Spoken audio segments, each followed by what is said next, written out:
Hello everyone, and welcome back to Learn English channel. I'm Anna, and as always, I'm very happy to have you here. If you're trying to improve your English but often feel bored, frustrated, or confused, then today's episode is especially for you. Today, we're going to talk about how to learn English in a fun and enjoyable way. And joining me today is my friend Jake. Hi Jake. Welcome back to the podcast. Hi Anna. Thanks for inviting me again. I'm excited because this is a topic that every English learner can relate to. Absolutely. Jake, let me ask you something. Did you ever feel bored while learning English? Oh, definitely. In fact, when I first started learning English, I almost gave up. Really? What happened? Well, I was studying grammar rules for hours every day. I was memorizing vocabulary lists, doing exercises, and reading textbooks. At first, I was motivated. But after a few weeks, learning English started to feel like a punishment. I think many listeners feel the same way. Exactly. I realized that I wasn't enjoying the process anymore. So, what changed? One day, I stopped studying English the traditional way. Instead, I started doing things that I genuinely enjoyed. Like what? I began listening to podcasts, watching YouTube videos, and listening to English songs. That sounds much more enjoyable. It really was. And surprisingly, my English improved faster. Why do you think that happened? Because when we enjoy something, we naturally spend more time doing it. That's true. Nobody wants to do something that feels boring every day. Many learners say, I don't have enough time to learn English. What would you say to them? Honestly, I think most people have enough time. The problem is that they believe learning English only happens when they're sitting at a desk. Interesting. Can you explain? Sure. You can learn English while cooking, exercising, walking, or commuting. For example, instead of listening to music all the time, you can listen to English podcasts. Like this podcast. Exactly. You're already improving your English just by listening. That's great news for our listeners. Another common problem is fear.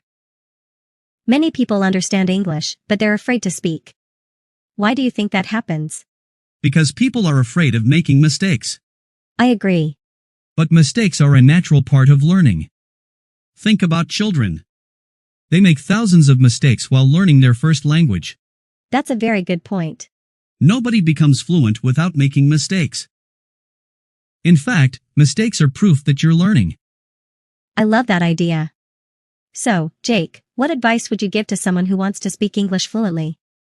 My first advice would be, practice every day, even if it's only for 15 minutes. Consistency is more important than studying for 5 hours once a week.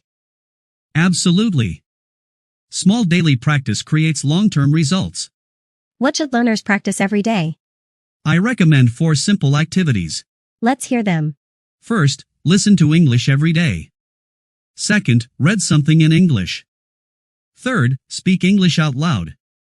And finally, learn a few new words every day. That sounds simple and realistic. Exactly. Learning English doesn't need to be complicated. Let's talk about speaking practice. Many learners say, I don't have anyone to practice with. What should they do? That's a common problem. But nowadays, there are many solutions. You can speak to yourself, record your voice, shadow native speakers, or join online language communities. Speaking to yourself sounds funny. It does, but it's actually very effective. I still talk to myself in English sometimes.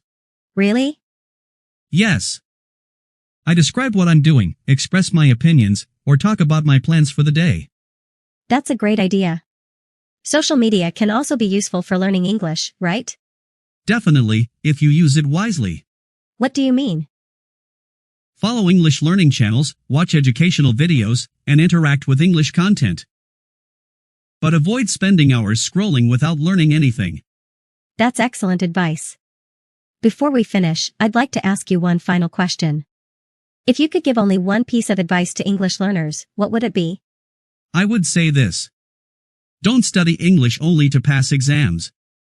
Learn English to communicate, connect with people, and explore the world. When learning becomes enjoyable, success naturally follows. Beautifully said. And remember, everyone listening, fluency doesn't happen overnight.